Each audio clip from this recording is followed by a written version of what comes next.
தெளிவுறவே அறிந்திடுதல், தெளிவு தர மொழிந்திடுதல், சிந்திப்பார்க்கே களிவளர உள்ளத்தில் ஆனந்தக் கனவு பல காட்டல், கண்ணீர் துளிவர உள்ளுருக்குதல், இங்கிவையெல்லாம் நீயருளும் தொழில்களன்றோ, ஒளி வளரும் தமிழ்வாணி, அடியனிற்கு இவை அனைத்தும் உதவுவாயே.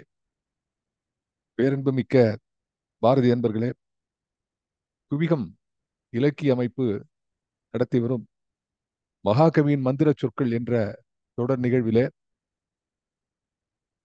201வது நிகழ்வாக இன்றைய மாலையிலே நாம் இங்கே சந்திக்கிறோம். ஜூம் அரங்கிலே இங்கே என்னோடு அமர்ந்திருக்கக்கூடிய நண்பர்களுக்கும், யூடியூப் போன்ற இணையதளங்களிலே இதை பார்க்கக்கூடிய அன்பர்களுக்கும், பின்னால் பதிவிலே காண இருக்கக்கூடிய பாரதி அன்பர்கள் ஆகிய அத்துணை பேர்களுக்கும் இந்த நல்ல நேரத்திலே நான் என்னுடைய நன்றி கலந்த வணக்கங்களை உரித்தாக்குகின்றேன். போன முறை 200 அதுக்கு ப்ராப்பரா என்னால நன்றி சொல்ல முடிஞ்சுதான் தெரியல. இன்னொரு இன்னொரு 200 வாரத்துக்கு டெய்லி நான் நன்றி சொல்லி கொண்டிருக்கணும். அப்படிப்பட்ட ஒரு அருமையான ஒரு நிகழ்ச்சியான அது நேரம் அது எனக்கு. அதை மறுமுறையும் இங்கே நான் பதிவு செய்து கொண்டு, அதுல பங்கு பெறாதவர்கள் யாரேனும் ஏதாவது ஒரு நிமிடம் 2 நிமிடம் சொல்ல விரும்பினால், அவர்கள் இந்த புதன்கிழமை வேற புதன்கிழமை எப்போ வந்தாலும், எப்போ அவர்கள் கலந்து கொண்டாலும் அவர்கள் தங்கள் கருத்தை கூறலாம். அதுக்கான சுந்தரராஜன் கிட்ட சொல்லியிருக்கேன். ஆகவே அவர்கள் கலந்து கொண்டால், அவர்கள் ஏதாவது பேச வேண்டும் என்று சொன்னால் எனக்கு சாட் பாக்ஸ்ல சொல்லவும். சரி, இன்றைய தினம் நம்ம ஆரம்பிக்கிறோம் மறுபடியும். இது நம்ம சக்தி என்ற இந்த தலைப்பிலே இருக்கக்கூடிய பாடல். அதை ஒரு முறை நம்ம பார்த்துடலாம். பார்த்துட்டு ஒரு வாரம் போயிடுத்து நமக்கு கொஞ்சம் இந்த பாட்டினுடைய அந்த பூரா பாடலையும் பார்த்துடுறோம். அதுல ஒரு 4 லைன் தான் மிச்சம் இருக்குன்னு நினைக்கிறேன். அதை நம்ம பார்க்கிறோம்.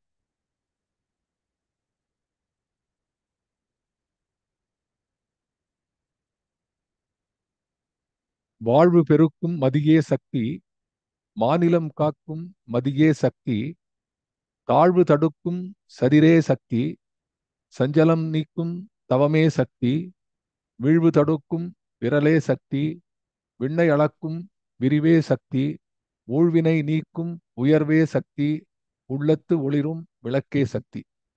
நான் ஏற்கனவே இதை ஒரு பிரித்து படித்திருக்கிறது. இதுல அஹ், வாழ்வு பெருக்கும் மதியே சக்தியில புணர்ச்சி விதி எதுவுமே இல்லை. அப்படியே தனித்தனி சொல்ல இருக்கிறது.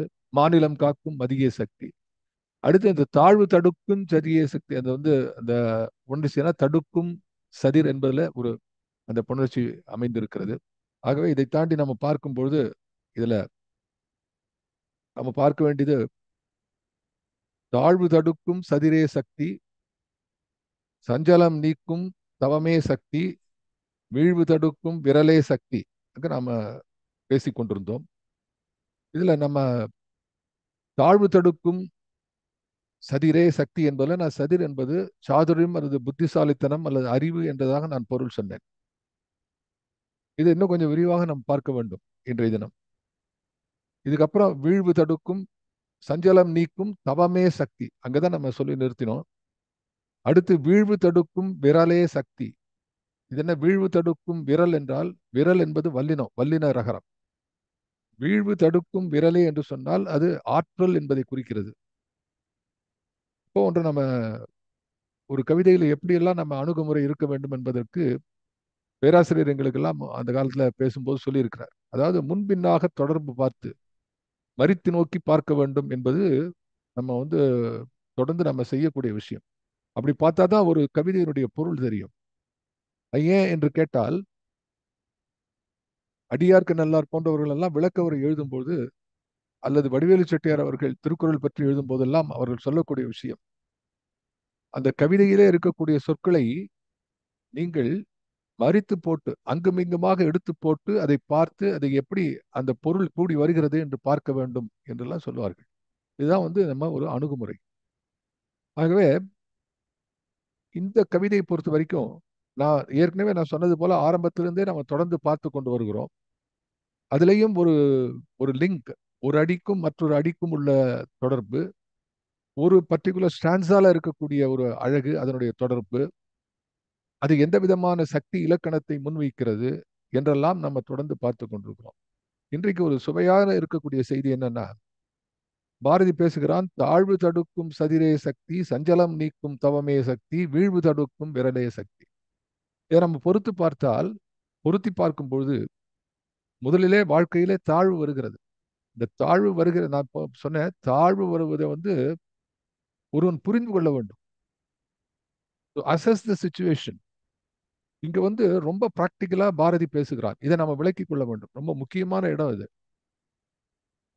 இந்த தாழ்வு மனிதனுக்கு நேரும் பொழுது அவன் மனத்திலே சஞ்சலம் உண்டாகிறது. அந்த சஞ்சலத்தின் வழியாக வீழ்ச்சி வருகிறது, ஃபால்.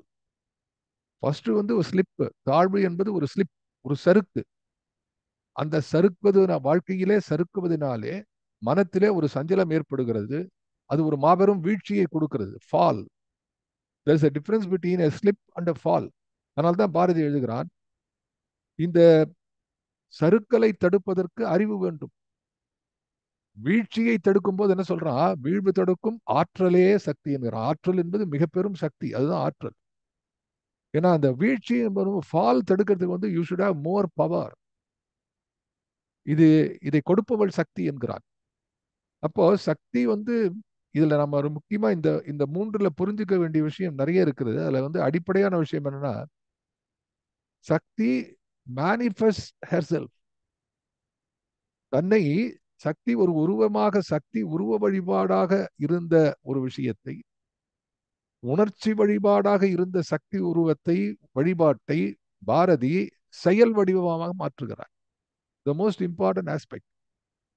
இதைத்தான் நம்ம பார்க்கணும். இதை பக்தி இலக்கியத்துல இது போன்று அமைவது ரொம்ப ரேர். இது வரைக்கும் இல்லைன்னு எல்லாரும் சொல்ல முடியாது. ஆனாலும் இது போன்று அமைவது பாரதி பாடல்களிலேயே வெறும் போற்றுதலாக இருக்கக்கூடிய பாடல்கள் வேற, புகழ்ச்சியாக இருக்கக்கூடிய, அதாவது தோத்திரமாக இருக்கக்கூடிய பாடல்கள் சில, எனக்கு இது வேண்டும் என்று அவன் கேட்கக்கூடிய பாடல்கள். அதுல அவன் எங்கேயும் நீ இதை செய் என்று யாருக்கும் புதிய ஆத்தி சூடி தவிர பாரதி வேடிக்கை மனிதரைப் போலே நானும் வீழ்வேன் என்று நினைத்தாய், சொல்லடி சிவசக்தி என சுடர் மிக அறிவுடன் படைத்து விட்டாய், வல்லமை தாராயோ என்று தனக்கு தானே கேட்கிறான். நீ போய் பண்ணுன யாரையும் சொல்றது கிடையாது. நார்மலா there are some rare places, but generally talking, Bharathi தனக்குத்தானே சில பணிகளை ஏற்றுக்கொள்கிறார். அப்படி சொல்லும்போது இந்த பாட்டுல இருக்கக்கூடிய ஒரு நுட்பம் என்ன அப்படின்னா, Shakti manifest herself in different ways. அதுதான் ரொம்ப முக்கியம். பாட்டினில் வந்த களியே சக்தி என்று சொன்னால், எங்கெல்லாம் களி வெளிப்படுகிறதோ அந்த இடங்களெல்லாம் பாரதி சக்தி தன்னைத்தானே வெளிப்படுத்துகிறாள் என்று பொருளாக வருகிறது. எனவே அதை தான் நாம புரிந்து கொள்ள வேண்டும். அப்போ இதுல என்னெல்லாம் சொல்கிறான் பாரதி என்றால், is it only for some yoga மாதிரி இருக்கக்கூடியதா, அல்லது அதையும் தாண்டிய விஷயமா என்று பார்த்தால், பாரதி மோஸ்ட் பிராக்டிக்கலா, அதாவது வாழ்க்கையினுடைய அன்றாட செயல்பாடுகளில் சக்தி எங்கெல்லாம் உருவாக்கம் கொள்கிறாள், எங்கெல்லாம் வழித்துணையாக வருகிறாள், வழிபாட்டுக்குரிய பொருளாக விளங்கக்கூடிய சக்தி வழித்துணையாக எங்கெல்லாம் வருகிறாள் என்பதை சுட்டி காட்டக்கூடிய பாடல் தான் இது. அதுதான் இன்னைக்கு நம்ம பார்த்து நிறைவு செய்ய போறோம் அந்த பாடலை. அதுல முக்கியமா தெரிந்து கொள்ள வேண்டியது இந்த மூன்று சொற்கள் அல்லது சொற்றொடர்கள். ஒன்று தாழ்வு, இரண்டாவது சஞ்சலம், மூன்றாவது வீழ்வு. இப்ப இந்த தாழ்வு என்று சொல்லும்போது வாழ்க்கையிலே பல பேருக்கு தாம் தாழ்ந்திருக்கிறோம்னு தெரியல. அதை பாரதி சுட்டி காட்டுகிறார். அதுக்குதான் அந்த பாட்டு சொன்னேன், வேடிக்கை மனிதரை போலே நரை திரை மூப்பு என்று இருக்கக்கூடிய இந்த வாழ்க்கை பகுதியில தனக்கு தாழ்வு வந்திருக்கிறது சில பேர் தெரியவே இல்லை. அதனால்தான் சொன்னா தாழ்வு தடுக்கும் என்று சொல்லி சதிரே சக்தி என்கிறான். அங்க அறிவு தேவையாக இருக்கிறது. அதுதான் போன முறை சொன்னேன், அறிவு அற்றம் காக்கும் கருவி என்று வள்ளுவன் பேசுகிறான். அவன் அதுல பொருட்பால சொல்றான். அதுல அந்த அறிவு அற்றம் காக்கும். அற்றம் என்பது அழிவு எந்த நிலையிலும். அப்ப அழிவுக்கு ஆரம்பம் என்னன்னா தாழ்வு. அதுதான் சொல்லலாம். அப்பவே அதாவது to plug the whole right at the beginning. அதை பாரதி சொல்லுகிறார் தாழ்வு என்பதை. அந்த தாழ்வு எப்படி வரும்? தாழ்வு வந்து ரொம்ப கிராஜுவல். வீழ்வு என்று சொன்னால் sudden. Fall will be sudden. Slip will be gradual. அப்ப இந்த கிராஜுவலா நடக்கக்கூடிய தாழ்வை நாம் புரிந்து கொள்கிறோமா? அதை அசஸ் பண்றோமா? இவர் வந்து சித்பவானந்தா வந்து அவர் நிறைய விஷயங்கள் ஒரு நாள்ல நம்ம என்னெல்லாம் செய்ய வேண்டும் என்பதெல்லாம் இப்படி வழிபாட்டு முறையெல்லாம் சொல்லுவார். அதுல வந்து கடைசியா சொல்லு ஒரு ராத்திரி படுத்து தூங்குறதுக்கு முன்னாடி நாம் இன்றைய தினம் என்னெல்லாம் செய்தோம் என்று எண்ணி பார்ப்பது. ரீஅசஸ் இன்று யாரை சந்தித்தோம், நம்ம யாரோட என்ன பேசினோம், நமது செயல்பாடுகள் எல்லாம் இன்றைய தினம் சரியாக இருந்தனவா. இப்படி பேசும்போது நம்ம வந்து நம்ம அதை கொண்டு வந்தாதான் இந்த ஒருமை பன்மை இல்லாமல் தமிழ் எழுத முடியும். செயல்பாடுகள் எல்லாம் சரியாக இருந்தனவா. சரியா இருந்ததான்னு சொல்லிடணும். அப்படியே பழக்கம் வந்தா எழுதும்போது வந்துடும். நடுவில் ஞாபகம் வருதுன்னு சொல்றேன். செயல்பாடுகள் சரியாக இருந்தனவா.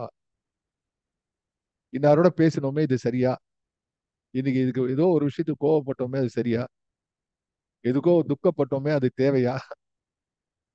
எதுக்கோ சிரிச்சோமே அதை மறுபடியும் நாளைக்கு அந்த சிரிப்பை கொண்டு வர முடியுமா என்றெல்லாம் எண்ணி பார்க்கக்கூடிய ஒரு வாய்ப்பை நாம் ஏற்படுத்திக் கொள்வது தாழ்வு தடுக்கும் சரி. அப்ப இந்த தாழ்வு எங்கெல்லாம் வரும் என்று சொன்னால், எனக்கு ரொம்ப பிடித்தது பாரதி வள்ளுவனை ரொம்ப நேசித்தான். வள்ளுவரை பத்தி பாரதி பின்னாடி எழுதியிருக்கிறார். பல கட்டுரையில வள்ளுவரை கோட் பண்றார். அப்ப இந்த இடத்துல நம்ம எங்க என்ன பொருத்தி பார்க்கணும்னா, நாம் எங்கெல்லாம் தாழ்வு தடுக்க வேண்டும் என்பதற்கு வள்ளுவன் வழிகாட்டுகிறார். கிட்டத்தட்ட இன்னைக்கு வந்து குறள் வகுப்பு மாதிரியே போகும். ஏன்னா அதைத்தான் சொல்றான் பாரதி. தாழ்வு தடுக்கும் தாழ்வு தடுக்கும் என்று சொல்கிறானே, அதாவது வருமுன் காப்பது. நான் பொறுமை சொன்னேன், வருமுன் காப்பது. You should try to avoid that. ஒரு ஒரு விஷயத்துல தவறு எப்படி எல்லாம் இருக்குன்னு சொன்னா, வேற ஒன்றும் சொல்ல வேணாம். நிறைய குறளை பற்றி பேசுவதை விட ஒவ்வொன்றா சொல்லி கொண்டு போகலாம். அறநூலாக விளங்கக்கூடிய குறளிலே வள்ளுவர் ஆசான் நமக்கு எங்கெல்லாம் தாழ்வு வரும் என்று சொல்கிறார். அன்புடைமைன்னு ஒரு அதிகாரம். மொத்தம் 25 அதிகாரத்துல மனிதன் எங்கெல்லாம் தாழ்வு பெறுவான் என்பதை வள்ளுவன் சுட்டி காட்டுகிறார். முதல்ல அன்புடைமை எடுத்துக்கொள்ளலாம். அன்புடைமை என்று சொன்னால் எங்கெல்லாம் அன்பு இல்லையோ அங்கே தாழ்வு நேரும். எப்படி அது? அன்புடையார் எல்லாம் உடையார். அன்புடையார் அன்பிலார் எதுவுமே கிடையாது. அப்போ அன்புடையவருக்கு வந்து அந்த அன்பினாலே அவர்களுடைய ஒரு வாழ்க்கையிலே இருக்கக்கூடிய ஒரு முக்கியமான தன்மை என்னன்னு சொன்னால் அவர்களுக்கு தாழ்வு வராது. அன்பு காட்டுவதனாலே தாழ்வு என்றும் வராது என்று வள்ளுவன் சொல்கிறான். அப்ப நம்ம வந்து தாழ்வு தடுக்கும் சக்தியாக அந்த அன்பை சொல்ல வேண்டும். அதனால்தான் முதல்ல சொல்றான், அந்த கனிந்த கனிவு அன்பு என்று சொல்லுகிறானே அதை இங்கே பொருத்தி பார்க்க வேண்டும். இன்னொன்று வந்து விருந்தோம்பல். வள்ளுவன் சொன்ன இன்னொரு ஒரு முக்கியமான வந்து ஒரு ஒரு இல்லற பண்பு என்பது விருந்தோம்பல் என்று சொல்கிறார். அதுவும் இல்லறத்தானுக்கு வந்து அந்த விருந்தோம்பல் என்பது ஒரு முக்கியமான ஒரு பண்பு. அதாவது செல்விருந்தோம்பி வருவிருந்து காத்திருப்பான் நல்விருந்து வானத்தவர்க்கு என்று சொல்கிறார். இது எப்படி வந்து ஸ்டேஷன்ல வந்து ஒரு ட்ரெயின் போச்சுன்னா அடுத்த ட்ரெயினுக்கு எப்படி வெயிட் பண்றாங்களோ அது போல வந்து இல்லறத்தான் ஒரு விருந்து போனா அடுத்த விருந்து வருவான பாக்குறான். இப்ப அப்படி இருக்கா காலம்? ஏன்னா சொல்லாத வந்தா கேட்டான் ஒருத்தன். சொன்னா நீ வீட்டுல இருக்கிறது இல்லையே, சொல்லிட்டு வந்தா வீட்டுல இருக்கிறது இல்லையே. ஆக இன்றைக்கு பார்க்கும்போது நம்ம அது தாழ்வை கொடுக்குங்கிறான் வள்ளுவன். சொல்ல வாழ்க்கையில அது தாழ்வை கொடுக்கும். விருந்தோம்பல் செய்யவில்லை என்று சொன்னால் அது தாழ்வு. அந்த தாழ்வு தடுக்கும் சதிரே. இப்போ மனதிலே விருந்தோம்பலை நாம் ஏற்றுக்கொள்ள வேண்டும். யாருக்கா வந்தானா அவங்களுக்கு வந்து ஆதரவு கொடுக்க வேண்டும். ஒரு இல்லறத்தானுடைய பண்பு வேண்டும். இதெல்லாம் தாழ்வை தடுக்கக்கூடியது என்ன என்று சொன்னால் to be knowledgeable about what will give you that fall. எங்கெல்லாம் வாழ்க்கையிலே சறுக்குமோ அதை சரி செய்து கொள்வதற்கு வள்ளுவனை தொட வேண்டும் என்பதுதான் பாரதியினுடைய எண்ணமாக இருக்கிறது. எனவேதான் அதை சொல்றேன், நம்ம பொருத்தி பார்க்க வேண்டும். இத்தனை குறளையும் பாரதி இங்க எழுதுகிறானா? இல்ல. ஆனா அதை நாம் பொருத்தி பார்க்க வேண்டும். அடுத்து என்ன சொன்னா, செய் நன்றி அறிதல். உங்களுக்கு தெரியும், செய் நன்றி அறிதல் அதிகாரம் தெரியும். எந்நன்றி கொன்றார்க்கும் உய்வுண்டாம், உய்வில்லை செய் நன்றி கொண்டவன். வாழ்க்கையில் யாராவது சீண்டுவானா? ஒரு நன்றி மறந்தவர்களை யாராவது நினைத்து பார்ப்பார்களா? அது உனது தாழ்வுக்கு வழிவகுக்கும். அந்த தாழ்வு மன சஞ்சலத்துக்கு வழிவகுக்கும். அது உன்னுடைய வீழ்ச்சிக்கு வழிவகுக்கும். அப்ப தாழ்வு தடுக்கக்கூடிய வகையை தாழ்வு. இன்னொன்னு செய் நன்றி அறிதல் தான். அடுத்த அதிகாரத்தில் சொன்னா இனியவை கூறல். உங்களுக்கு தெரியும், இனியவை கூறல். இனிய உளவாக இன்னாத கூறல் கனியிருப்ப காய் கவர்ந்தற்று. படுக்கும்போது பார்க்கணும், யோசிச்சு பார்க்கணும். இன்றைக்கு யாரிடமா நாம கடுமையான சொல்லை சொல்லியிருக்கிறோமா? அது யாரா இருக்கட்டும், குழந்தையா இருக்கட்டும், உடன் பிறந்தவளா இருக்கட்டும், அம்மா அப்பாவா இருக்கட்டும், பணி செய்யக்கூடிய அலுவலகத்தில் இருக்கக்கூடியவர்கள், சொந்த பந்தங்கள், இரு எளிமையா பேசணும் யார்கிட்டயாவது. சல்லுன்னு விழுது. சில பேர் முகத்தை பார்த்தாலே அது இருக்கும். ஆல்மோஸ்ட் சிமிலர் லுக்கிங் த புல்டாக்னு ஒன்று இருக்கு. அதுக்கு வந்து முகம் அப்படியே சப்பையா அப்படி இருக்கும், ஒரு மாதிரி பயங்கரமா இருக்கும். நீங்க முகத்தை ஒருத்தர் சொன்ன, சார் கண்ணாடியில பாருங்க சார் முகத்தை, கோபமா இருந்து பாருங்க, சிரிச்சு வச்சு சிரித்தா அது மாதிரி பாருங்க சார், எது அழகா இருக்குன்னு உங்களுக்கே தெரியும். கோபமாக இருக்கக்கூடிய யாரையும் நம்மால பார்க்க முடியாது இல்லையா? இப்ப அதை பற்றியும் எழுதுகிறான்.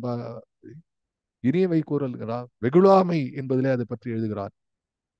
சினம் என்பது வாழ்க்கையிலே ஒருவனுக்கு சினம் என்ன செய்யும்? சினமெனும் கொல்லி. சினம் என்பது கொல்லு. சேர்ந்தார் கொல்லி என்று பாரதி எழுதுவான். அப்படி நம்ம பாரதியை நினைத்து பார்க்கும் பொழுது அவர் கொடுக்கக்கூடிய அந்த அறிவுரைகளையும் நாம் இங்கே எடுத்து பார்க்க வேண்டும். வள்ளுவனுடைய அறிவுரையை எடுத்துக்கொள்ளும். அது மாதிரி வந்து நடுநிலைமை என்று ஒரு அதிகாரம் எழுதுகிறான். Fair and fair deal. உங்களுக்கு தாழ்வு வராமல் இருக்கக்கூடிய விஷயம் என்ன அப்படின்னு சொன்னா, if people know that you are a fair person, உங்களுக்கு என்றைக்குமே தாழ்வு வராது. People will respect you. இது எல்லாமே எதுக்கு சொல்றேன்னா, ஒரு மனிதன் தன்னுடைய நிலையிலிருந்து தாழாமல் இருப்பதற்கு என்னெல்லாம் வேண்டும் என்பதற்கான பண்புகளை வள்ளுவம் பேசுகிறது. அதை இங்கே பொருத்தி பார்க்க வேண்டும். தாழ்வு தடுக்கும் சதிர் என்று சொன்னால் அறிவு. அந்த அறிவு எங்கிருந்து பெற வேண்டும்? வள்ளுவத்திலிருந்து பெற வேண்டும். கிட்ட போனா அவன் நேர்மையா பேசுவான், நடுநிலைமை இருப்பான். கட்சி கட்டிக்கொண்டு இந்த பக்கம் நல்லதோ கெட்டதோ, தப்போ ரைட்டோ, நான் இந்த பக்கம் தான் நிற்பேன் என்று சொல்லாமல் நடுநிலைமை. அதுக்கு வள்ளுவன் என்ன சொல்கிறான்? நடுநிலைமை எவ்வளவு ஒரு அருமையான குரலா இருக்கிறது. சமன் செய்து சீர்தூக்கும் கோல் போல் தக்கார் தகவலர் என்பது அவரவர் எச்சத்தார் காணப்படும். அப்ப நாம் தக்காராகவும் இருப்பதற்கு காரணம், நாம் நடுவுநிலைமை வேண்டும் என்பது வள்ளுவன் கொடுக்கக்கூடிய குறிப்பு. வேற என்ன விஷயம் என்று பார்த்தால், அடக்கமுடைமை என்று பேசுகிறான். அடக்கமா இருக்குமா? அடக்கம், பைனல் அடக்கம் வேற. வாழ்நாளில் அடக்கம் தேவை. அடக்கம் அமரருள் உய்க்கும், அடங்காமை ஆறிருள் உய்த்து விடும். இதெல்லாம் பார்க்கணும். இந்த லிஸ்ட், இந்த மொத்தம் 25 அதிகாரத்தினுடைய லிஸ்ட்டை ராத்திரி படுக்கும்போது டிக் பண்ணிக்கணும். இன்னைக்கு அடக்கமாக இருந்தோமா? ஒழுக்கமுடைமை என்று ஒன்று சொல்லுவோம். ஒழுக்கம் விழுப்பம் தரலால் ஒழுக்கம் உயிரினும் ஓம்பப்படும். அப்போ அந்த வீழ்ச்சி எப்படி இருக்கு பாருங்க, இந்த ஸ்லிப். இந்த தாழ்வு என்பது ஒழுக்கமின்மையினாலே வரும் என்று சொன்னால் அது அது உயிர் இல்லாத நிலைக்கு போயிடும், உயிரற்ற நிலைக்கு போயிடும். மக்கள் மதிக்க மாட்டார்கள். இன்றைக்கு பார்க்கலாம், இன்றைய சமுதாயத்தில் பார்க்கலாம். ஒழுக்கம் இல்லாதவர்கள் வந்து எவ்வளவு தூரம் பணம் என்னெல்லாம் இருந்தாலும் கூட, அவர்களுக்கு வந்து பொது மேடையிலே எவ்வளவு பெயர் கிடைத்தாலும் கூட, தனி மனித வாழ்க்கையிலே ஒழுக்கமற்றவர்களை யாரும் பெரிதாக எண்ண மாட்டார்கள். முதுகு பின்னாடி சொல்லலாம், போடா இது என்னடா இது, இழிவு, தாழ்வு வந்துடும். இந்த எவ்வளவுதான் தூக்கி நிறுத்தினாலும், தோல் சுமந்து கூட இருப்பவர்கள் உயர்த்தி நின்றாலும், தனி மனித ஒழுக்கத்தை விட்டவனுக்கு எந்த எந்த எந்த சமுதாயத்திலும் அவர்களை somebody is not close there. Thyagarajan sir, okay. அது மாதிரி பிறனில் விழையாமை, இதெல்லாம் எவ்வளவு பெரிய உத்தமமான குணங்கள். அதெல்லாம் இருக்கணும் இல்லையா? சொல்றான், பொறையுடைமை என்கிறான். பொறையுடைமைன்னு தெரியுமா உங்களுக்கு? பொறுமை, காத்திருத்தல், பொறையுடைமை. அது அது ரொம்ப முக்கியமான விஷயம் வாழ்க்கையில வந்து. அந்த எதுக்கும் துள்ளி குதிக்கக்கூடாது. Should be treading. You should you should take care to step on any new ideas. ஒரு விஷயத்துக்கு வந்து அதை ரியாக்ட் பண்றதுக்கு வந்து கொஞ்சம் டைம் எடுத்துக்கணும். You don't immediately react. The advice that are being given for people in big positions and office, அவங்களுக்கு சொல்லக்கூடிய விஷயம், don't take immediate decision, take decision. அதாவது ஒருத்தர் கேட்டார் ராமாயணத்துல, இல்ல இல்ல ஜெங்கா ஜெங்கா who's மைக் இஸ் ஓப்பன், நான் சொல்றதுக்கு சிரிக்கிறாங்களா அவங்களா சிரிக்கிறாங்களா? சரி, ஓகே, ரைட். அதாவது ராமாயணத்திலிருந்து நீங்க கற்றுக்கொண்ட முக்கியமான செய்தி என்ன என்று ஒருத்தர் கேட்டார். நாங்க உட்காந்துக்கிறேன். அதுக்கு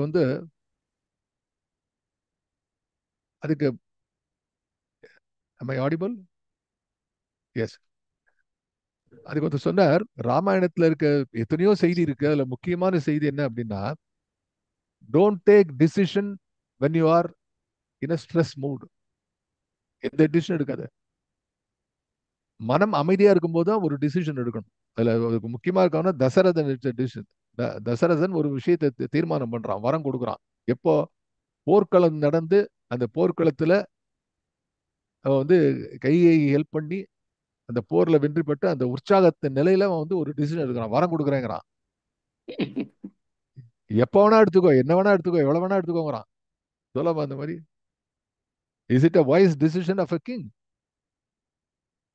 அப்போ என்ன அர்த்தம் யோசிச்சிருப்பான் இல்ல, இத்தனை அத ஒரு ஒரு வரம் கொடுத்தா எக்ஸ்பைரி டேட் வேணும் இல்ல, இன்னைக்குள்ள கேட்கணும். எப்போ வேணா கொடுக்கலான்ட்டு ஒரு செக் அனுப்பிச்சானா how can you honour it? என்ன வேணா கேளு, எவ்வளவு வேணா கேளு. அதனால இது போல வாழ்க்கையில பார்க்கும்போது ஒரு அந்த புறையிடமே சொல்றான், அது அது தாழ்வுக்கு காரணமாகிவிடும், வாழ்க்கையுடைய தாழ்வுக்கு காரணமாகும். அது மாதிரி அழுக்காராமை ரொம்ப முக்கியமான விஷயம். வாழ்க்கையில வந்து ஒருவனுக்கு தாழ்வை கொண்டு வருவது மனசுல இருக்கக்கூடிய அந்த பொறாமை, அந்த அழுக்காறு இருக்கு பாருங்க. இந்த அழுக்காறு, வள்ளுவன் சொல்றான், அழுக்காறு என ஒரு பாவி. ஒரு ஒரு அழுக்காறு என்பதற்கு வந்து ஒரு டைட்டில் கொடுக்குறான், பாவிங்கிறான். அழுக்காறு என்ற ஒரு பாவி திருச்செற்று தீயுழி உய்த்து விடும். அந்த பொறாமை இருந்தா திருச்செற்று, திருன்னா செல்வம், செற்றுன்னா அழிக்கிறது. உன்னுடைய செல்வத்தை அழித்து தீயுழி உற்றுவிடும், தீய செயலுக்குள் உன்னை கொண்டு சேர்த்து விடும். எவ்வளவு சொல்றான் பாருங்க. அழுக்காறு, அழுக்காறு அவாவைகள் இன்னாச்சொல் நான்கும் இழுக்கா இயன்றதரம் என்பதெல்லாம். அழுக்காரை நாம் வைத்துக் கொள்ளக்கூடாது. அழுக்காறு இருந்தால் அது தாழ்விலை கொண்டு வந்துவிடும். அதுக்கப்புறம் என்ன சொல்றான் பார்த்தா, பயனில சொல்லாமை. சில பேர் பயனில்லா பேசிட்டு இருப்பான், ஐயோன்னு ஓடுவான், எல்லாம் பார்த்தாலே ஓடுவான். இல்லை சார், இதோ ஆரம்பிச்சா சார். பயனில் சொல் பாராட்டுவானை மகன் எனல் மக்கட் பதடி எனல். இந்த குளரை நான் உங்களுக்கு விளக்கியிருக்கேன். பயனில் சொல் பாராட்டுவானா, பயனில் சொல்றது மட்டும் இல்ல, பயனில்லாம சொல்ற விஷயத்தை வந்து பெருமையா நினைச்சுப்பான். யாருக்கும் எந்த விதமான பயனும் இல்லாமல் சொல்லக்கூடியதை பெருமையாக நினைக்கக்கூடிய மக்கள் இருக்கிறார்களே, அவர்கள் மக்கள் எனல் மக்கட் பதடி என, மகன் எனல் மக்கட் பதடி எனல் என்று சொல்கிறான். இதுக்கெல்லாம் விளக்கம் நிறைய இருக்கிறது. நான் இன்றைக்கு ஒரு குறிப்பிலே சொல்லிக் கொண்டு ஒரு குறிப்பாக சொல்கிறேன். அடுத்து இன்னொன்னு பார்த்தோன்னா, தீவினை எச்சம். அது எத்தனை பேருக்கு இருக்கு இதுல தவறு? இப்ப இன்னைக்கு பார்த்தா இன்றைக்கு சமுதாயத்துல எதெல்லாம் தீங்கு என்று சொல்கிறோமோ அதை பற்றி ஒரு அச்சமே கிடையாது. அதாவது ஐ யூஸ் டு ஆல்வேஸ் திங்க், இந்த இது இந்த கீழே வந்து என்ன, இந்த போதைப் பொருள் பயன்படுத்தக்கூடிய மது அருந்தக்கூடிய காட்சிகள்லாம் வர நேரத்துல கீழே வந்து மது அருந்து தவறு என்று போட்டு கீழே ஒரு லைன் வரும். இட்ஸ் லைக் அட்வர்டைசிங் சிகரெட் பாக்கஸ்ல வந்து ஸ்மோக்கிங் இன்ஜூரியஸ் டு ஹெல்த் என்றெல்லாம் போடுறான். What is the use of this? Absolutely. இது ஏதோ நமக்கு நாமே ஏதோ நம்ம சும்மா ஒரு விளையாட்டுக்கு சொல்ற மாதிரி. அது அருமையா தான், தீயவை தீய பயத்தலால் தீயவை தீயினும் மஞ்சப்படும் என்று வள்ளுவன் பேசுகிறான் தீவிர எச்சத்துல. அது இல்லையா, அது இல்லையா தாழ்வு வந்து சேரும். நிச்சயமான தாழ்வு தான், அதுக்கு ஒன்றும் ஆட்சேபனே கிடையாது. ஒப்புர வரிதல், இதை நான் அடிக்கடி சொல்றது ஒன்றும், ஒப்புர வரிதல் அதிகாரத்தை போல ஒரு அதிகாரம் கிடையாது. 133 அதிகாரத்திலையும் எது சார் உங்களுக்கு ரொம்ப பிடித்த அதிகாரம் என்று சொன்னால், என்னை அதிகாரம் செய்யக்கூடிய அதிகாரம் என்ன என்று சொன்னால் ஒப்புர வரிதல்.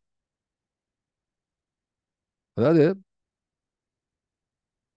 ஒத்ததறிவான் உயிர் வாழ்வான், மற்றெல்லாம் செத்தாருள் வைக்கப்படும் என்றார்.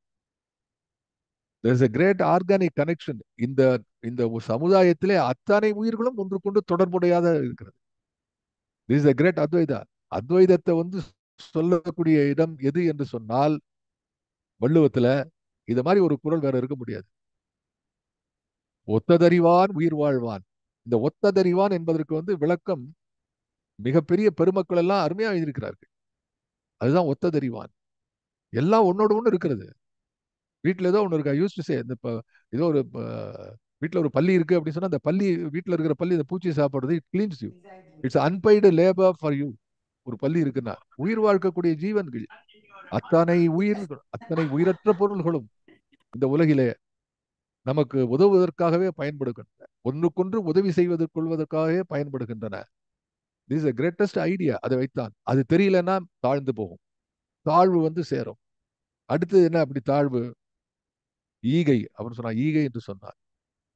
அந்த ஈகையில வந்து போன முறை என்னுடைய நண்பர் ரவி அவர்கள் சொன்னது போல அவர் குறிப்பிட்டார்கள் என்னுடைய பேச்சை பற்றி. அது கூட நான் சொல்லியிருப்பேன். ஈத்துவக்கும் இன்பம் என்று சொன்னால் அந்த கொடுத்ததுல ஒரு ஒரு மகிழ்ச்சி என்ன, அதை நம்ம எப்படி விளக்கிக் கொள்ள வேண்டும் என்றால், ஒருத்தனுக்கு கொடுத்தனால மகிழ்ச்சி வருது ஆஹா அப்படின்னு.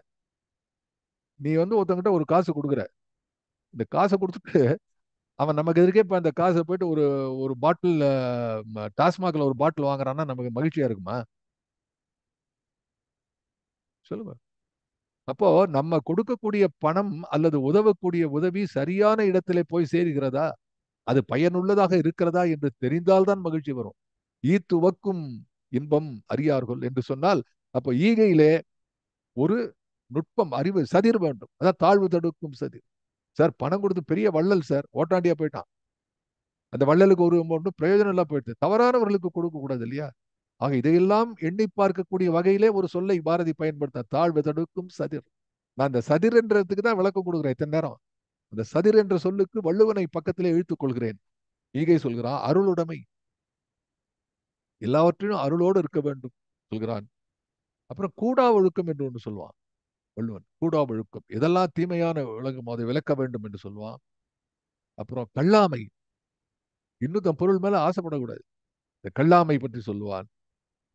எல்லாம் எவ்வளவு இது இருக்கு. வெகுளாமை, இன்னாமை, இன்னா சொல்லாமை, இன்னா இன்னா செய்தார்க்கும் இனியவே செய்யாக்கால் என்ன பயத்ததோ சால்பு என்று சான்றாண்மை பற்றி பேசுகிறான். அப்படின்னு தான் தாழ்வு வருமா? மனிதனுக்கு அதுதானே.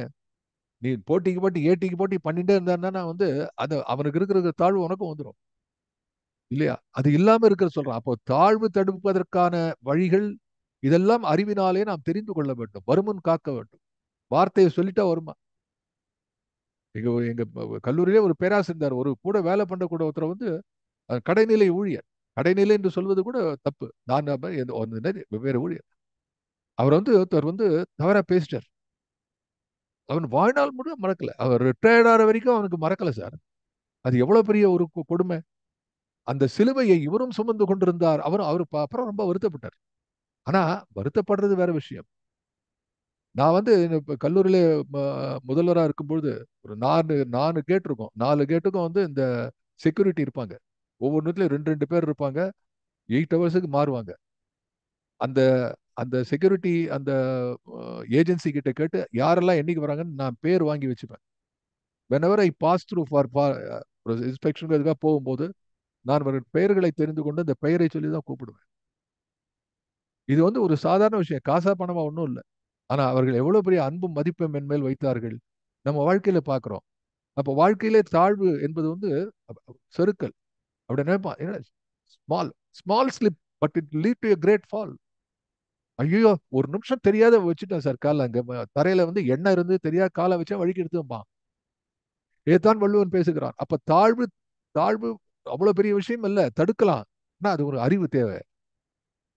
You should evaluate the situation, you should assess. ரெண்டாவது நான் சொன்னது போல தாழ்வு என்பது கிராஜுவலா தான் வரும். திடீர்னு வந்து புயல் மாதிரி உங்களை அடிக்காது. அதுக்கு மனதை இதற்கெல்லாம் தீர்மானம் செய்து கொள்ள வேண்டும். அப்போ நாணுடைமை என்று சொன்ன நாண வேண்டும். அதாவது நாணம் என்பது அதை பத்தி நான் ஏற்கனவே உங்களுக்கு சொல்லிருக்கேன். இதெல்லாம் பத்தி நிறைய வகுப்புல சொல்லியிருக்கேன். இந்த மறுபடியும் கிட்டத்தட்ட ஒரு 25 அதிகாரத்துல அவன் சொல்கிறான்.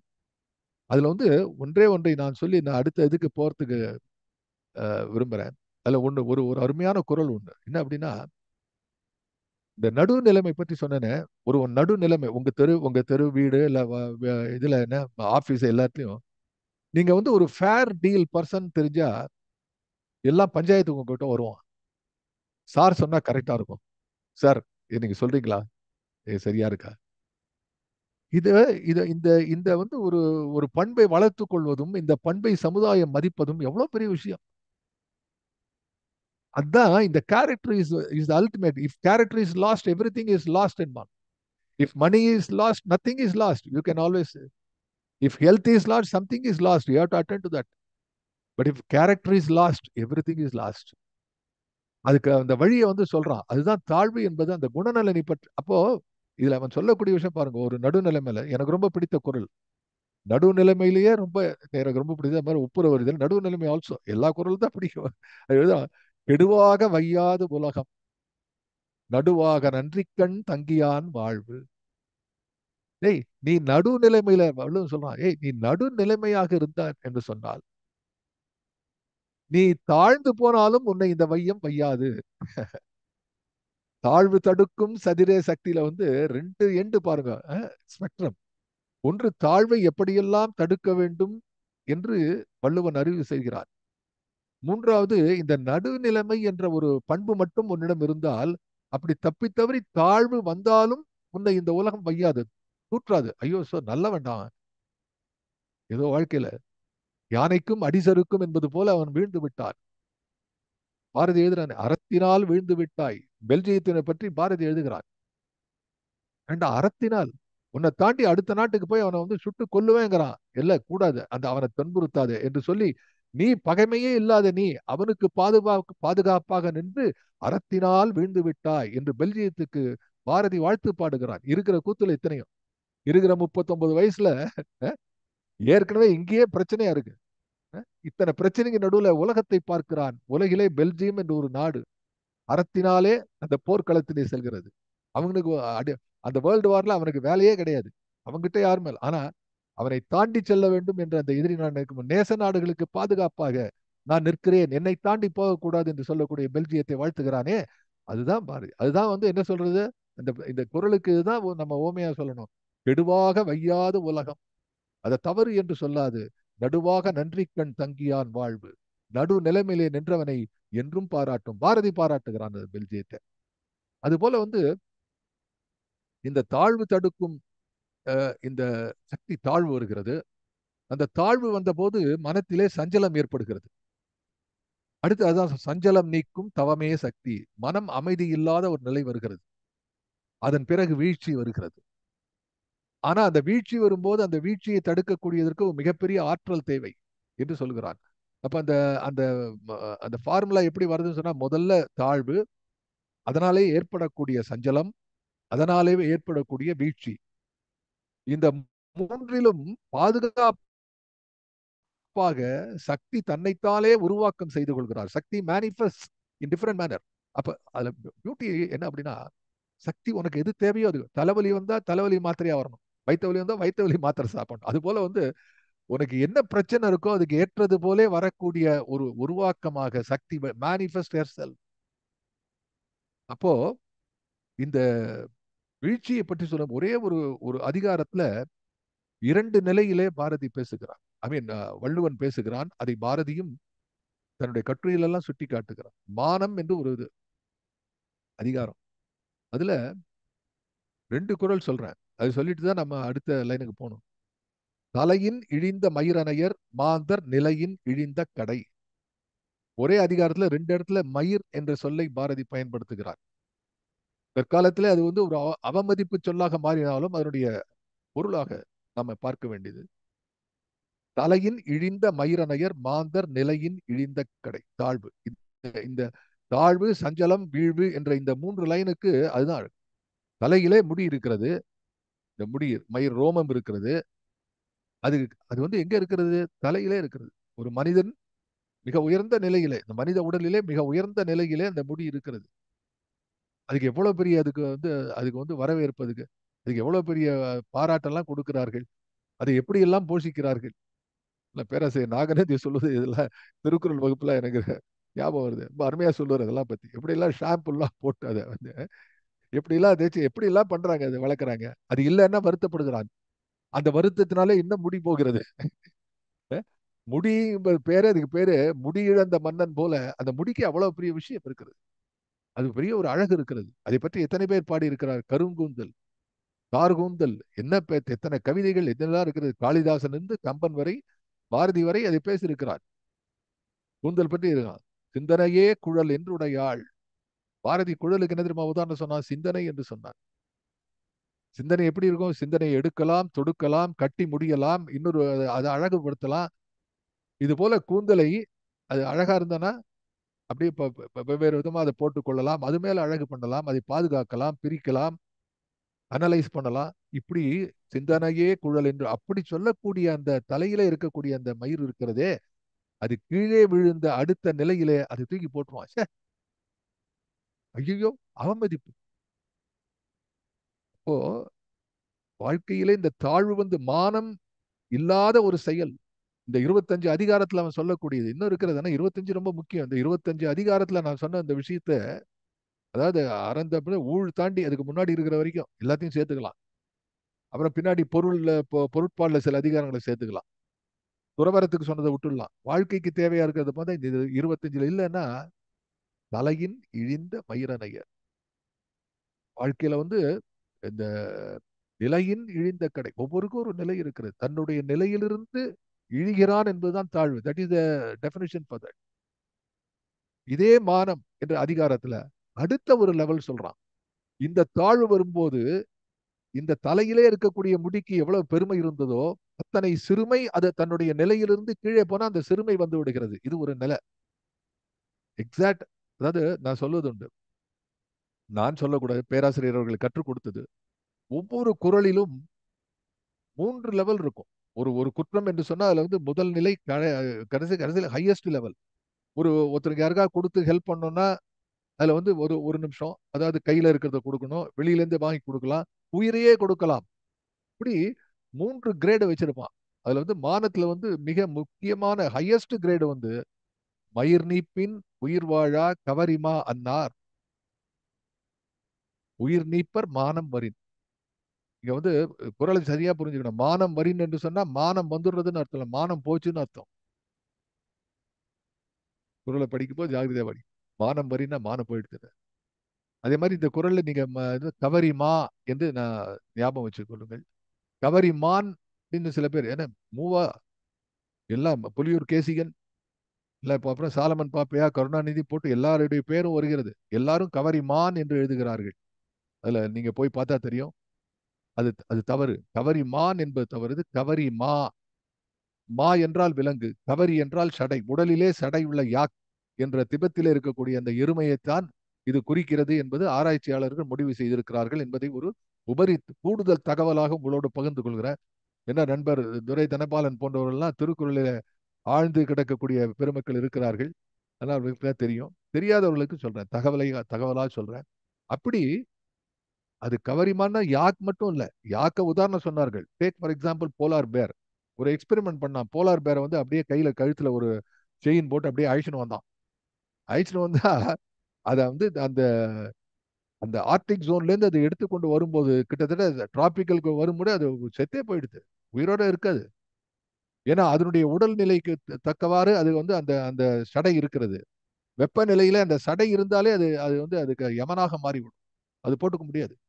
அந்த குளிர்ல நம்ம எப்படி தாங்கலையோ அது போல வெயில தாங்காது இறந்து விடுகிறது. இதெல்லாம் வந்து விலங்குகளுக்கு இடையே உள்ளக்கூடிய அந்த சீதோஷ்ண நிலை, இந்த வெப்பத்தினுடைய வேறுபாட்டிலே எப்படி எல்லாம் இருக்கிறது என்பது. ஆனா இங்க வள்ளுவன் என்ன சொல்கிறான்? கவரிமா, அந்த அந்த குளிர்ல இருக்கிறது, அதுக்கு பாதுகாப்பு உடலிலே இருக்கக்கூடிய அந்த மயிர் சடை, அந்த கவரிமா என்பது அந்த சடையுடைய விலங்கு. அது போனா எப்படி இருக்குமோ அது போல மானம் போனால் உயிர் தரிக்காதவர்கள், ஆல்மோஸ்ட் எண்ட். அது என்ன அர்த்தம்? வீழ்ச்சி. அப்போ ஒரு தாழ்வு வருமானால் அந்த தாழ்வு உயிர் நீப்பதிலே, அதாவது உயிர், அதாவது இறப்பிலே மரணத்திலே கொண்டு விடுகிறதே, அந்த அளவுக்கு அவன் சொல்கிறானே, அதை எண்ணி பார்க்க வேண்டும். ஆகவே இதெல்லாம் பார்க்கும் பொழுது எப்படிப்பட்ட ஒரு அற்புதமான விஷயத்தை பாரதி சொல்லியிருக்கிறான் என்று சொல்லி மறுபடியும் சொல்கிறேன். தாழ்வு, சஞ்சலம், வீழ்ச்சி என்ற இதை எல்லாத்தையும், தாழ்வு தடுக்கும் சதிரே அறிவு, சஞ்சலம் நீக்கும் தவம் அன்பு, வீழ்வு தடுக்கும் விரல் ஆற்றல், ஆக இந்த மூன்றையும் நம்ம தொடர்பு படுத்தி பார்க்கும் பொழுது பாரதியினுடைய பெருமை தெரிகிறது. எப்படி நம்ம வந்து மேம்படுத்துவதற்காக. இது என்ன சாதாரண சக்தி வணக்க பாடல, சக்தியை புகழக்கூடிய பாடல, செயல்பாடு. நமது செயல்பாட்டுகளிலே சக்தி எப்படி வெளிப்படுகிறாள், சக்தி எப்படி வெளிப்பட வேண்டும், சக்தியினுடைய எந்த சக்தியை நாம் ஏற்றுக்கொள்ள வேண்டும் என்பதையெல்லாம் குறிப்பதாக இருக்குது. That is called, this is a manifest, the entire song is on the manifestation of சக்தி. சக்தி என்ற பாடலுக்கு வந்து சக்தி எப்படி வெளிப்படுகிறாள் என்பதை குறிக்கக்கூடிய பாடு இந்த 23. அதுதான் நான் இலக்கணம் என்று சொன்னேன். அடுத்து பார்க்கலாம். அடுத்து வந்து விண்ணை அழைக்கும் விரிவே சக்தி. இன்றைக்கு பேச வேண்டிய பேச்சு அது. தி கிரேட் சுனிதா வில்லியம்ஸ், அந்த பேர் தே ஹவ் லேண்டட். எவ்வளவு பெரிய விஷயம். 9 மாசம் விண்ணிலே சுற்றி விட்டு இன்றைக்கு வந்து இங்க வந்திருக்கிறார்கள். அது வந்து லைவ்ல பார்க்கும்போது ரொம்ப ஆச்சரியமா இருந்தது. இப்படிப்பட்ட ஒரு பெரிய இது. ஆகவே இன்றைய தினம் நமது அறிவியலாலே நாம் விண்ணை அளந்து கொண்டிருக்கிறோம். ஆனாலும் இங்கே பாரதி என்ன பேசுகிறான் என்று எண்ணி பார்த்தால், விண்ணை அளக்கும் விரிவே சக்தி என்கிறார். இதை நம்ம பார்க்கணும். விண்ணை, விண்ணா தெரிகிறது. அளக்கும் என்று சொன்னால் ஏதோ ஒரு இடத்துல இருக்குல்ல. அளக்கும் என்பது அந்த அந்த சப்ஜெக்டே அளந்து பார்த்துட்டோம் அப்படின்னு சொன்னா எல்லைகளை தொடுதல். அப்போ அளக்கும் என்பதற்கு இங்க வந்து சாதாரண பொருள் சொல்லக்கூடாது. இங்க வந்து சிறப்பான பொருள் சொல்ல வேண்டும். அது என்ன பொருள் என்றால், இந்த விண் அனைத்தையும் அளந்து பார்க்கக்கூடிய ஒரு ஆற்றல், அந்த விரிவு இருக்கிறதே, அதுதான் சக்தி என்கிறார். இதை எப்படி சொல்றது ஆங்கிலத்தில் சொல்வது என்றால், the container should always be greater than the content. இல்லையா? அதனுடைய கொள் அளவு ஒரு கண்டெய்னர் இருக்குன்னா அது அது அது உள்ள இருக்கிறது தான் அந்த கண்டென்ட். அதை தாண்டி இருக்க முடியாது. It cannot be, the content cannot be bigger or larger or more than the container. அப்படி இந்த படைப்பிலே இருக்கக்கூடிய ஒரு முக்கியமான செய்தி, சக்தி படைத்தாள் என்று சொன்னால் தன்னுடைய படைப்பை விட அவள் பெரியவளாக நிற்கிறாள். அப்போ அந்த படைப்பை யார், அந்த படைப்பை அனைத்தையும் அளந்து பார்க்கக்கூடிய சக்தி இருக்கிறதோ அவள் தான் படைத்தவள்.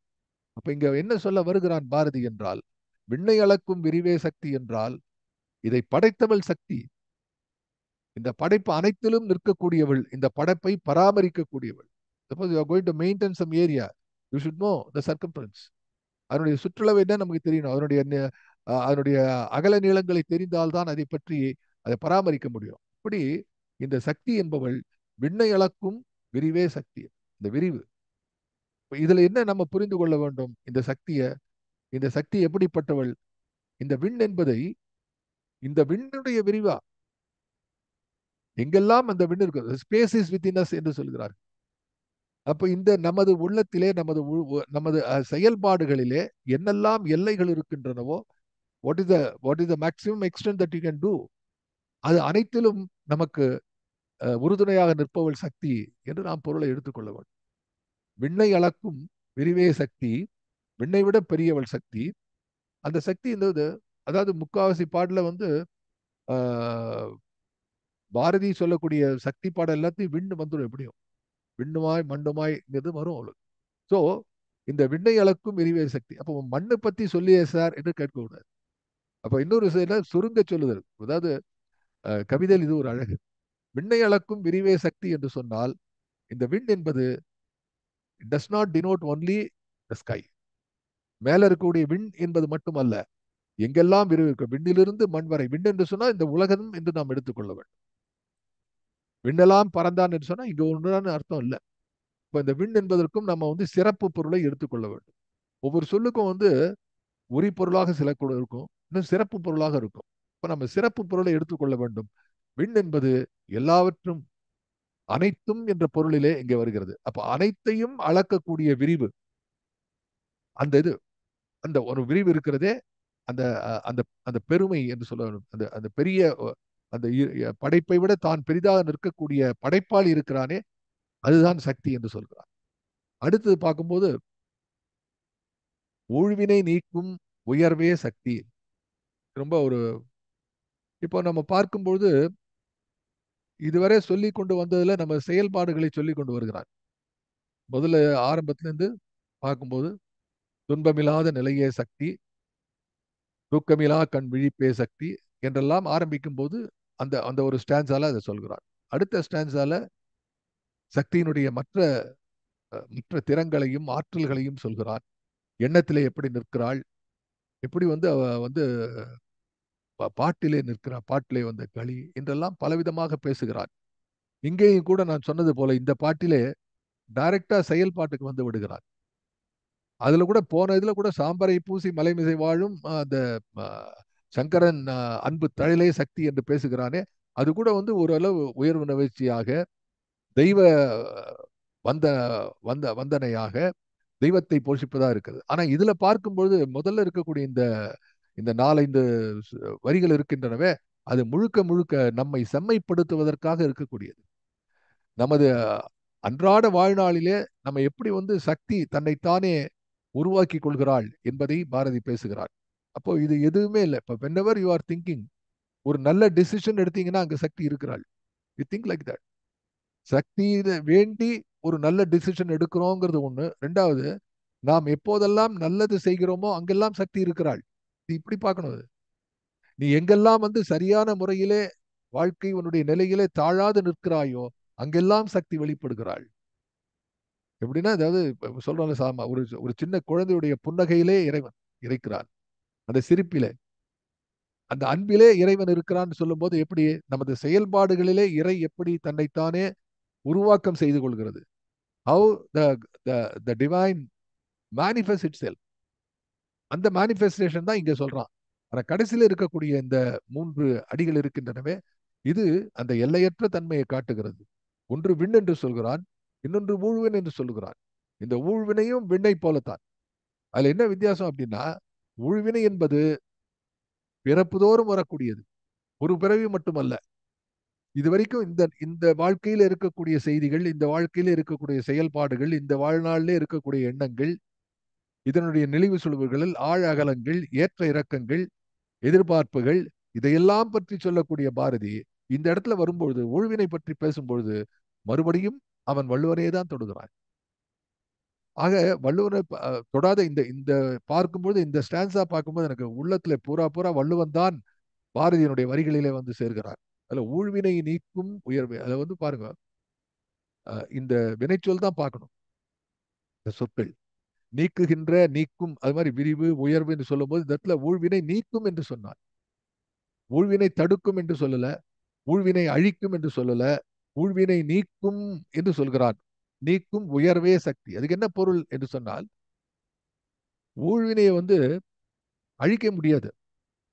இந்த ஊழ் ஊழ் இருந்துதான் இருக்கும். ஊழ் வலி பெரிய வலி, ஊழிற் பெருவலியை யாது என்று கேட்கிறார். அந்த ஊழியனுடைய வலி இருக்கிறதே, அது வந்து தொடர்ந்து அது நீங்க தான் அதை வந்து அதை அதை சரி பண்ணி மேல அடுத்த பிறவிலே வருகிறது தான் நமது தத்துவங்கள், மரபு தத்துவங்கள் பேசுகின்றன.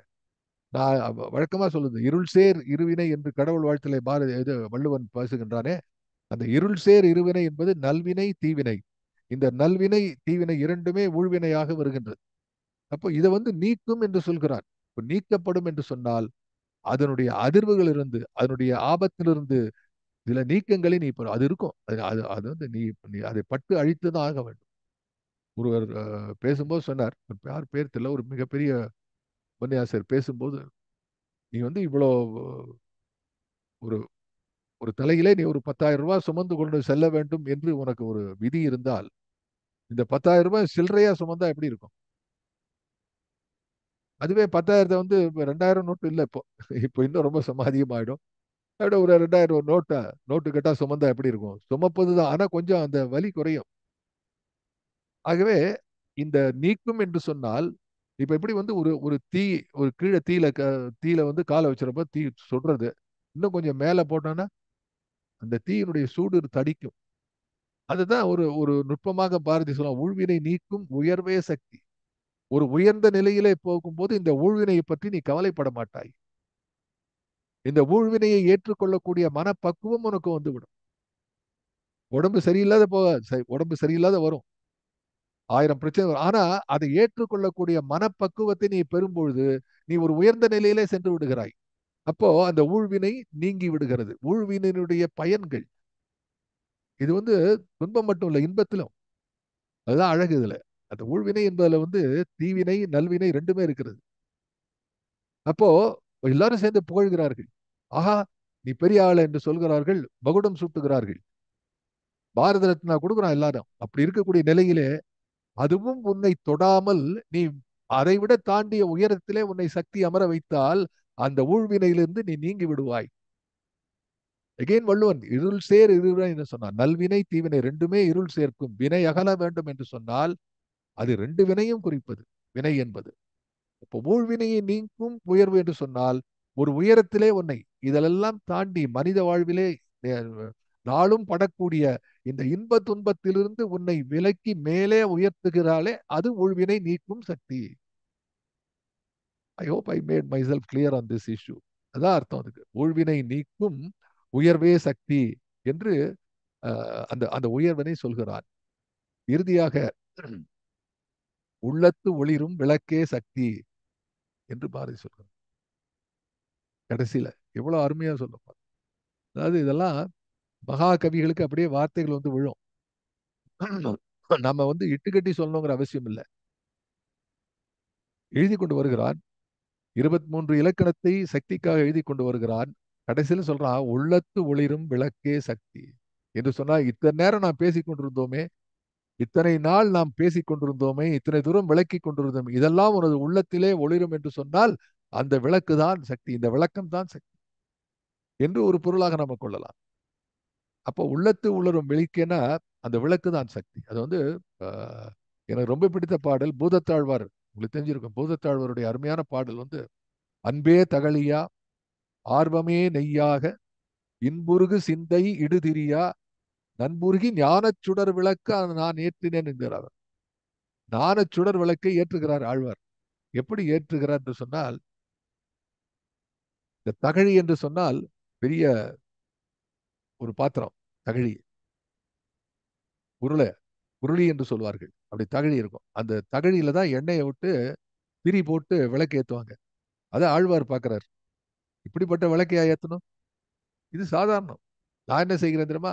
அன்பே தகழியா, அன்பு இருக்கிறதே அதை நான் தகழியாக மாற்றுகிறேன்.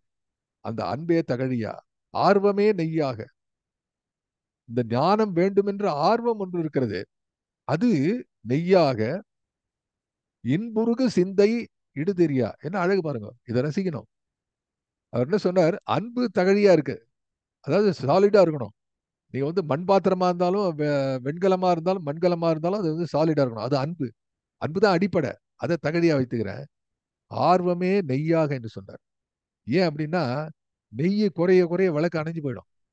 அப்ப ஆர்வம் என்பது தொடர்ந்து இருக்க வேண்டும் என்று சொன்னால் இந்த ஆர்வம் என்ற நெய்யை நீ மேல ஊத்தி கொண்டே இருக்கணும். அந்த நெய் போயிடக்கூடாது, நெய் ஊத்தணும். அது மாதிரி இன்புருகு சிந்தை இடு திரியா.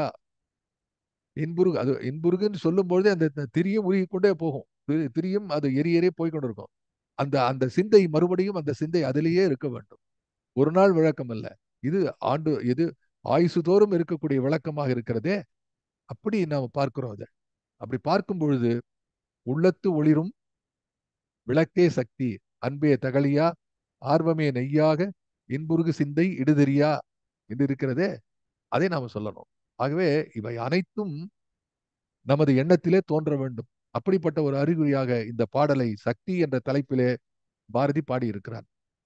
இத இத வந்து இந்த பாட்டு நான் சொன்னதையெல்லாம் ஒரு ஒரு தொகுத்து சொல்வதல்ல, ஒரு இண்டிகேட்டரா வைத்துக் கொண்டு பார்த்தால் பாரதி பாடிய சக்தி பாடல்கள் எல்லாவற்றிலும் இது கொஞ்சம் வித்தியாசமானது. இரண்டாவது, ரொம்ப அதிகமான கற்பனை, அதிகமான எலாபரேஷன் இல்லாம ஒவ்வொரு வரியிலும் ஒரு குணத்தை குறிக்கிறார். 24 வரியில வந்து அந்த சாம்பரை பூசி மலைமிசை வாழும் அன்பு சங்கரன் அன்பு தயலை சக்தி தான் 2 லைனா வருது.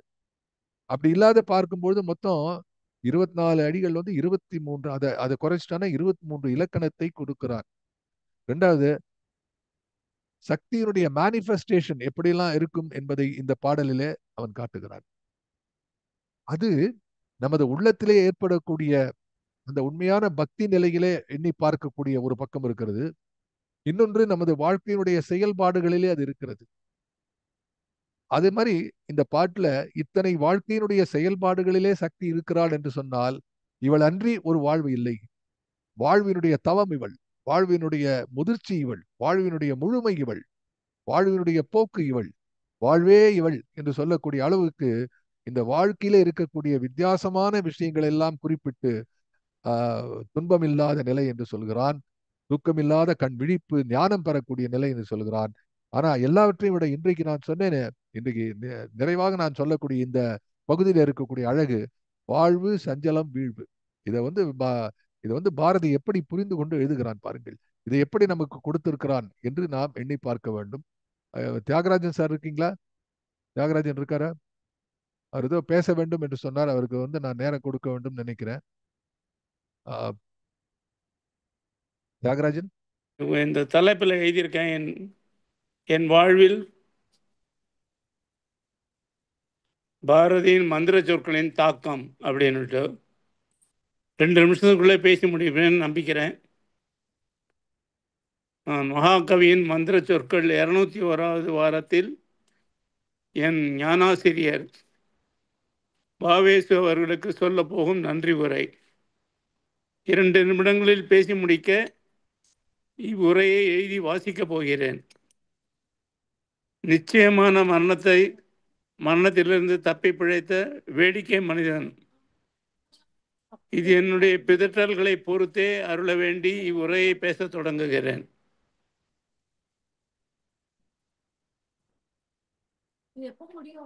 நான் என்னும் பொய்யை நடத்துவோன் நான், ஞானச் சுடர்வானில் செல்லுவேன் நான். ஆன பொருள்கள் அனைத்திலும் ஒன்றாய் அறிவாய் விளங்கும் முதற்சோதி நான். ஆதாரம் சக்தி என்றே அருமறைகள் கூறும்.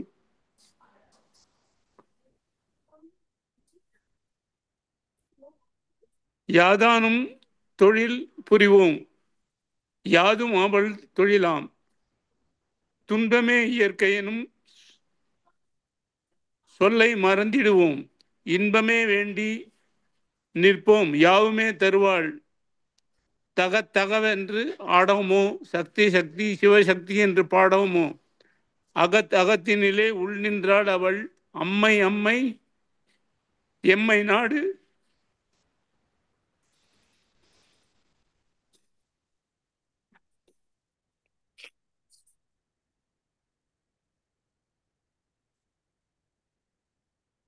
என் பொய் வென்றாள், தகவென்று நமக்கு அருள் புரிவாள்.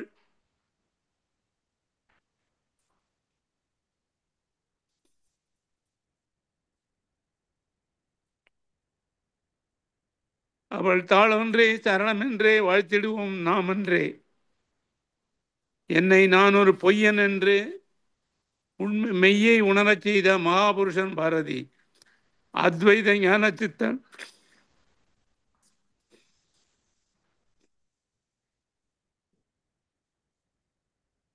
என் ஆதர்ஷ புருஷன். தெளிவுறவே அறிந்த அவனுக்கு இருக்கலாம் ஞானச் செருக்கு. ஒன்றும் தெளிவற்ற அறிவிலியான எனக்கு எப்படி இருக்கலாம் அஞ்ஞான செருக்கு? என் இருண்ட வாழ்வில் வழியறியாது 75 வருடங்களாக தவித்து தடம் புரண்டு தடுமாறி விழுந்த தருணங்கள் பல பல. அத்தருணங்களில் எனக்கு துருவ நட்சத்திரமாக இருந்து வழிகாட்டி மகாகவியின் மந்திர சொற்களே. அம்மந்திர சொற்களுக்கு விளக்கம் கூறி என் கைகளை ஈர்க்க பற்றி நான் மேலும் மேலும் கீழே விழாமல் சிறிதளவாவது மிச்சம் மீதி இருக்கும் சொற்ப வாழ்நாளில் செம்மை வாழ்வை வாழ எனக்கு தெளிவு தர மொழிந்து வழிநடத்தி செல்லும் ஞானாசிரியர் பாவேசு அவர்களுக்கு இல்லாத ஞானச்சேருக்கு சிறிதும் இல்லாமலேயே என் அஞ்ஞானச்சேருக்கு அழித்த அவருக்கு என் மனமார்ந்த நன்றிகள். அஞ்ஞான செருக்கு எனும் இருள் சூழ்ந்த மதி கலங்கிய அவல வாழ்வில் இருந்து சற்றே விலகி மனமும் தெளிந்து நான் என்னும் அகந்தை ஒழிந்த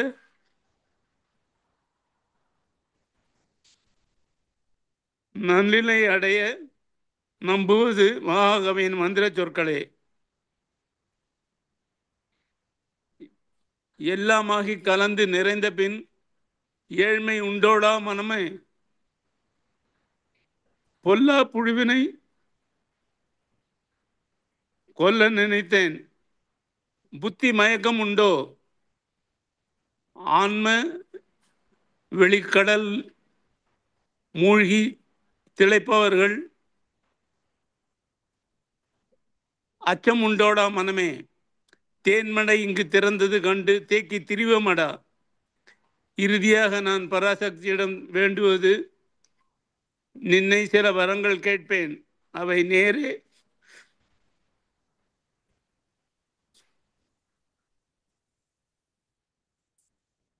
இன்று எனக்கு தருவாய் என்றான். என்னை தீயவினை பயன்கள்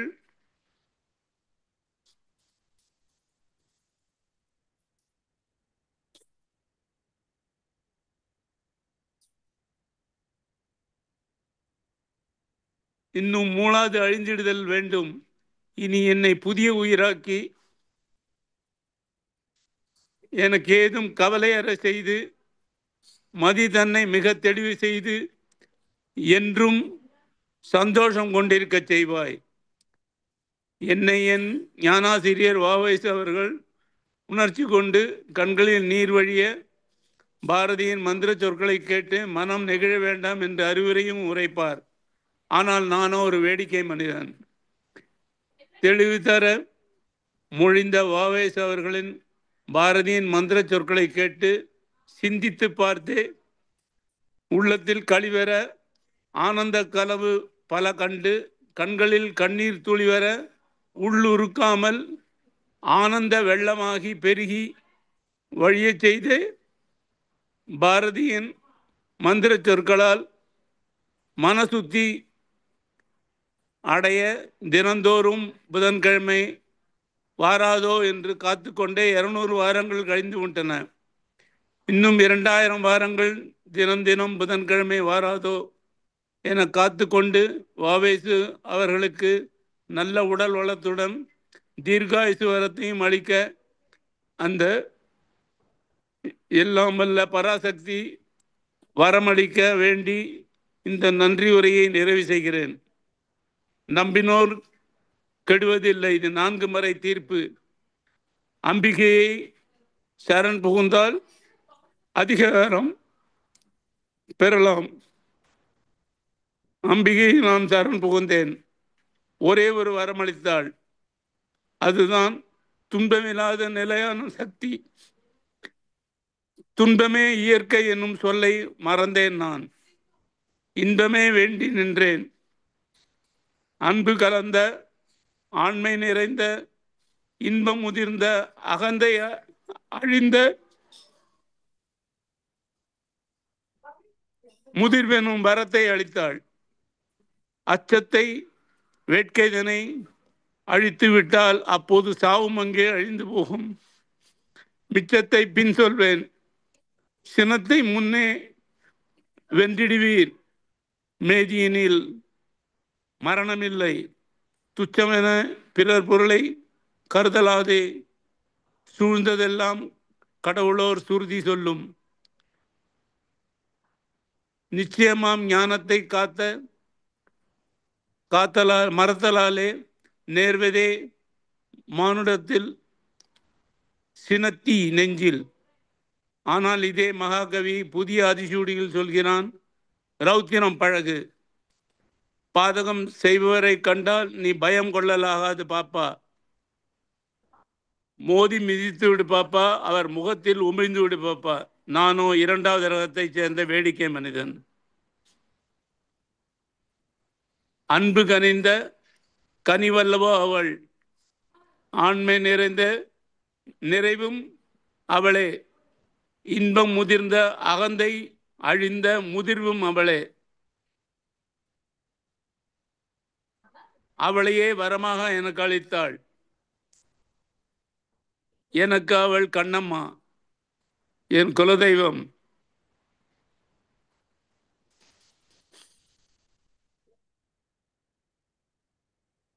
அவள் அளித்த வரத்தினால் எனக்கு துன்பம் இனி இல்லை, சோர்வில்லை, தோற்பில்லை.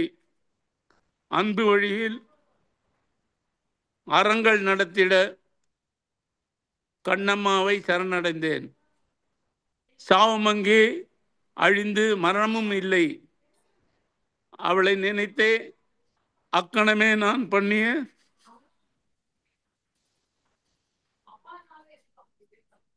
பாவங்கள் எல்லாம் பட்டென்று நசிந்து அழிந்தனவே.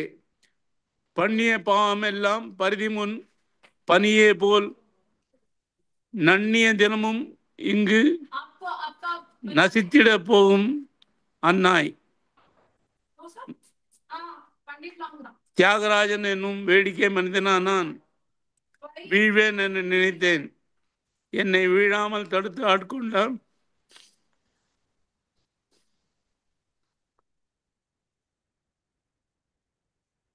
ஞான சித்தன் பாரதி கூடவே இருந்து தெளிவு தர மொழிந்து என்னை வழிநடத்தி செல்லும் என் ஞானாசிரியர் வாவேஸ் அவர்களுக்கு என் மனமுவந்த சிறப்பு நன்றிகள்.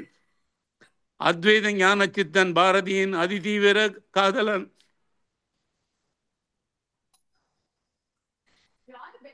தியாகராஜன் என்னும் வேடிக்கை மனிதனின் எண்ணச்சிதர்களின் பிதற்றல்கள்.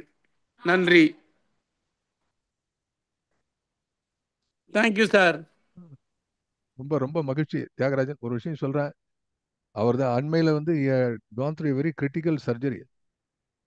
அதாவது தலையில அடிபட்டு எழுந்து பேச முடியுமா, கோர்வையாக தான் 2 வார்த்தை சொல்ல முடியுமாங்கிற நிலையில பொதுவாக இருக்கக்கூடிய அந்த நிலையில ரிகவர்ட் ஃபெனாமினலி. இதை வந்து அவர் இந்த ஆப்ரேஷன் நடந்து முடிஞ்சதுக்கு அப்புறம் தான் இதை எழுதி அன்னைக்கு வர முடியல. அன்னைக்கும் உடம்பு சரியில்லை அவருக்கு, அதனால இன்னைக்கு வந்திருக்காரு. இது வந்து எவ்வளவு பெரிய வந்து ஒரு உண்மையே நம்ம எல்லாருடைய சார்பிலும் நான் அவருக்கு மிகப்பெரிய நன்றியை தெரிவித்துக் கொள்கிறேன். இது வந்து அவர் எனக்கு சொன்ன நன்றி இல்லை, இந்த அரங்கத்துக்கு சொன்ன நன்றி. இது வந்து எப்படிப்பட்ட ஒரு பெரிய ஒரு ஒரு ஒரு பிடிப்பை வந்து இந்த இந்த இயக்கமாக விளங்கக்கூடியது புவியத்துக்கு சொல்லக்கூடிய நன்றி. நம்ம கூட்டத்தில் இருக்கிற ஒருவர் இது இந்த நேரத்தில் உட்காந்து பேச முடியும், ஐசியூல இருந்து எழுதியிருக்கார் சார், நான் நெகிழ்ந்து போகிறேன். இப்படியெல்லாம் கூட ஒரு இதெல்லாம் பாரதி செய்கிறான். எப்படிப்பட்ட வார்த்தைகள், என்ன அருமையானது. இதை வந்து நிச்சயமா வந்து புவியத்தில் நான் சொல்லி அதை பப்ளிஷ் பண்றேன். தியாகராஜன் சார், நீங்க இன்னும் அடுத்த வாரம் இன்னும் உடல் நலம் பெற்று வழக்கம் போல நல்ல பூர்ண ஆரோக்கியத்தோடு வரணும். இந்த நிலையிலும் நீங்கள் பாரதியை நேசித்து இதை பத்தி இவ்வளவு எழுதியிருக்கிறீங்கள, உங்களுக்கு என்ன மனமார்ந்த வணக்கங்கள். நன்றி. இன்றைய தினம் இந்த அளவோடு நாம் நிறைவு செய்கிறோம். இன்னும் அடுத்தது நம்ம வந்து அடுத்த சக்தி பாடல் எதை பார்க்கிறோம் என்பதை கிருபானந்தன் சார் தன்னுடைய அறிவிப்பிலே தெரிவிப்பார். ஆக இந்த அளவிலே நாம் நிறைவு செய்கிறோம். வணக்கம்.